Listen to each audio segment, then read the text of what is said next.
கனியற்ற அத்திமரம்.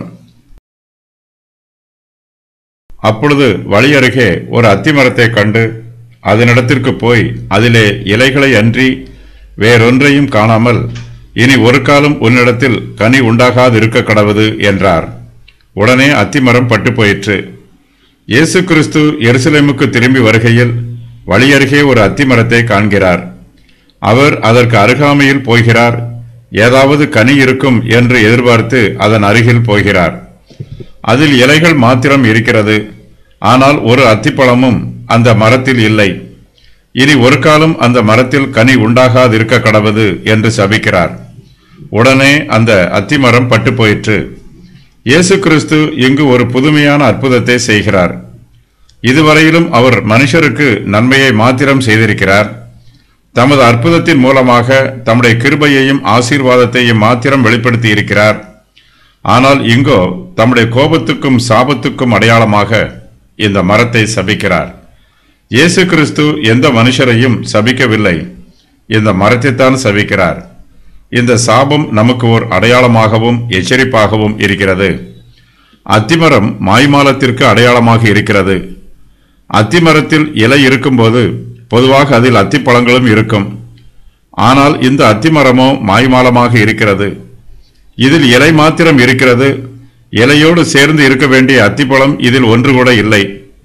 இது போலவே கிறிஸ்துவின் ஊழியத்தை செய்கிறோம் என்று கூறும் ஊழியக்காரர்களிடம் இயேசு கிறிஸ்து வல்லமையை எதிர்பார்க்கிறார். வல்லமை இல்லாமல் அவர்கள் மாய்மாலமாக வெளிவேஷமாக ஊழியம் செய்தால் கிறிஸ்து அவர்களை சபிக்கிறார். ஒரு சில ஊழியக்காரர்கள் நன்றாக பிரசங்கம் பண்ணுவார்கள், நூதன வார்த்தைகளை பிரசங்கத்தில் பயன்படுத்துவார்கள்.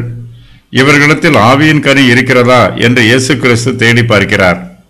ஆவியின் கனி இவர்களிடம் காணப்படவில்லை என்றால் இயேசு கிறிஸ்து ஏமாற்றம் அடைந்து வருத்தப்படுகிறார். ஒரு சிலர் இவர்களைப் போல ஊழியம் செய்கிறார்கள், ஆனால் உண்மையில் இவர்களிடத்தில் ஊழியம் இல்லை. அத்திமரம் கனிகொடாமல் இருப்பதே ஒரு சாபம். கனிகொடாத அத்திமரத்தை கிறிஸ்து சபிக்கிறார். இனி ஒரு காலம் உன்னிடத்தில் கனி உண்டாகாதிருக்க கடவது என்று கூறுகிறார். இயேசு கிறிஸ்துவின் வார்த்தைகள் எல்லாமே பொதுவாக ஆசீர்வாதமாக இருக்கும். பலுகி பெருகுங்கள் என்பதே இயேசு கிறிஸ்துவின் ஆசீர்வாதமான வார்த்தை. ஆனால் இங்கோ அவர் கனி உண்டாகாதிருக்க கடவது என்று சபிக்கிறார். இந்த உலகத்தில் நாம் கர்த்தருக்கு உண்மையாக ஊழியம் செய்தால்தான் ஊழியத்தில் நிலைத்திருப்போம். பொய்யான ஊழியமும் மாய்மாலமான ஊழியமும் விரைவில் அழிந்து போகும். அத்திமரத்தில் ஒரு கனியும் இல்லை, இலைகள் மாத்திரமே உள்ளது. விரைவில் இந்த இலைகளும் பட்டுப்போகும். மரத்தில் ஒரு இலை கூட இராது.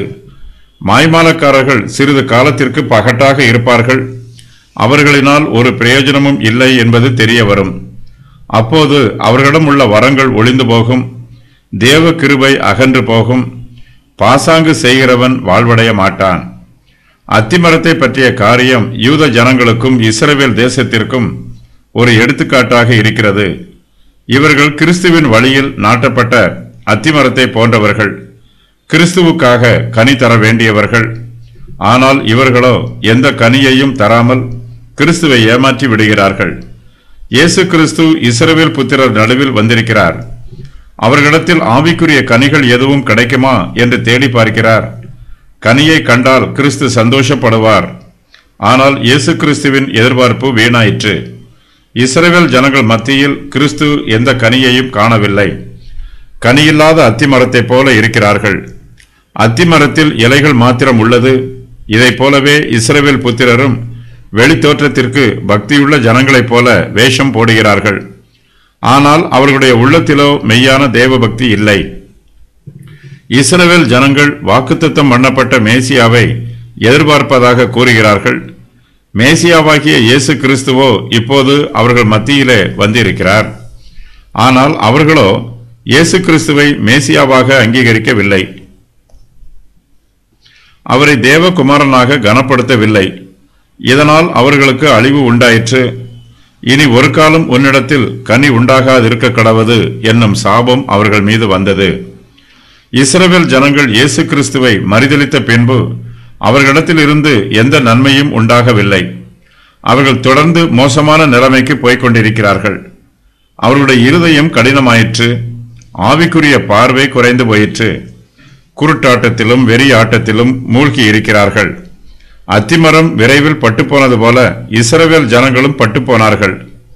இயேசு கிறிஸ்துவின் இரத்தப்பழி எங்கள் மீதும் எங்கள் பிள்ளைகள் மீதும் வரட்டும் என்று ஆணவமாக கூறினார்கள்.